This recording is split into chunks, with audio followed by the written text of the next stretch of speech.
What's up, Panthers? Um, I would like to try to challenge myself to complete the staff character dare for this week. And I think it's so important for us to show our human side to our students and to one another.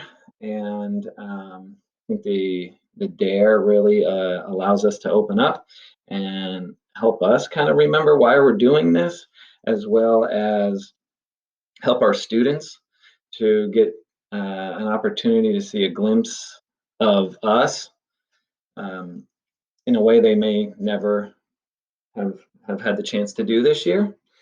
And so I think the timing of it is also great. I mean, I think your families, your students will love to hear some of your stories. So for me, I'm the son of a teacher. My mom taught 33 years in second, third grade at an elementary school in Easton, Pennsylvania, Easton School District.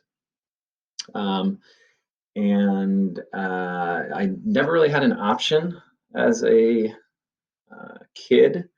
I had to learn. My parents instilled the importance of education in me right from the start, but I wasn't a very good student. I had a hard time focusing, and especially as I got into middle school and high school, it got a lot harder for me, and I didn't have some of the grit and perseverance and determination that I needed to be as successful as I wanted to be as a student. Um, and I also didn't really have the love of learning. It was kind of forced on me to learn.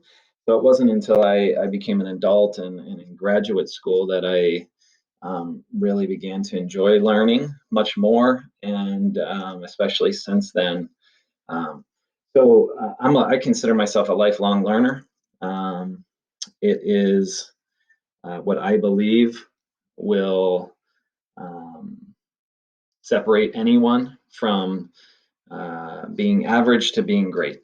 And my goal as a lifelong athlete, as a competitor, I'm driven by the desire to be great. And I know that I have a long way to go on that journey, but I will never waver from that because I am driven and determined to continue to learn more and more and more all the time, every day, so that I speed up that progression on my journey. I consider teaching, leading, principaling, all of it is a sport to me.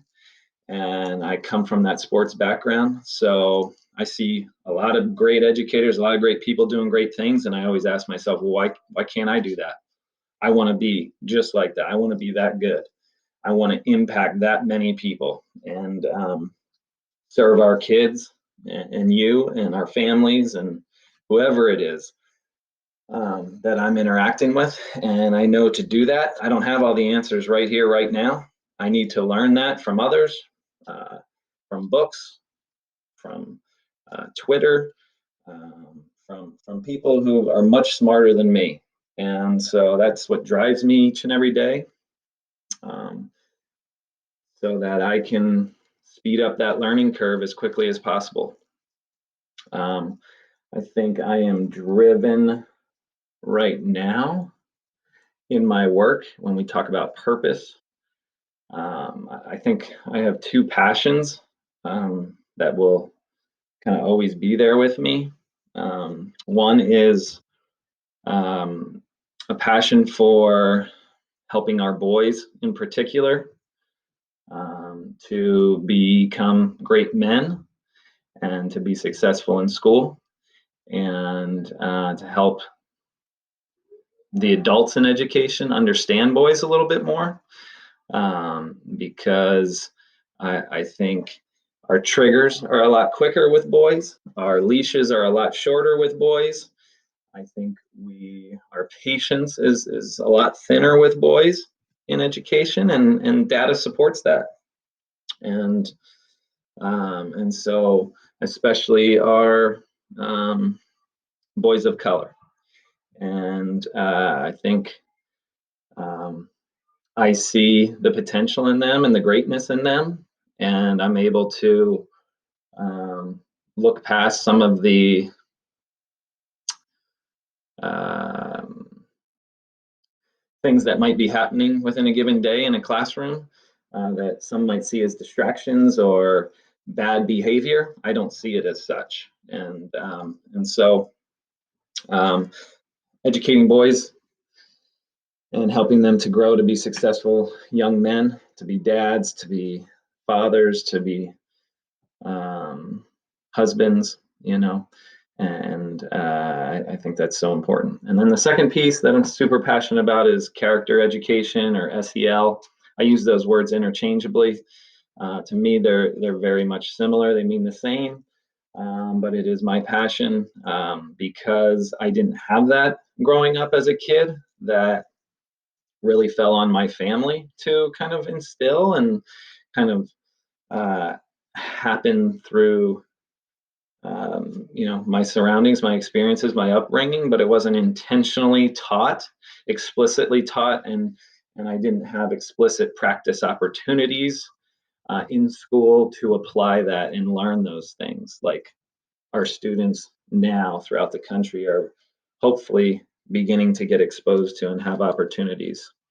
And um, I think the purpose there for me is that I would be a much better adult, leader, father, husband, son, friend, coworker, neighbor if I had a little bit more teaching, explicit teaching of those skills as a youth. And so I want that for our kids. Because I think it's so valuable, and it's so crucial, especially when you think of the job skills that are in high demand right now. Um, when you look for jobs, the skills they're looking for, it doesn't say can do calculus, must be able to do calculus to get this job. It doesn't say must be able to read War and Peace and write a 27-page essay on it. Okay. So it says has to be able to work as a team, collaborate, show empathy, and have grit and determination and perseverance, be able to set goals and work towards them. And there's just a lot of social emotional skills, that interpersonal skills that you have to have. So that's me. My audience is you as adults. As you do this, your audience is going to be your students. And so, I think it's important for us to share why we do what we do. And for me, I wanted to be just like my mom. She loved teaching. She had a passion for it. She worked her butt off. And never complained. Loved going to work each day. Had a really difficult school that she worked at, really challenging students, but she wouldn't trade it for anything else. And it was so cool seeing the impact she had when we'd be out in public and run into some of her students or former students, even as adults, and the smile that would be on their faces when they'd see her. I thought, man, I want that too. I want to be just like that. So my sister and I, we're both teachers. Here we are. And thank you for letting me share my story. Have a great day, Panthers.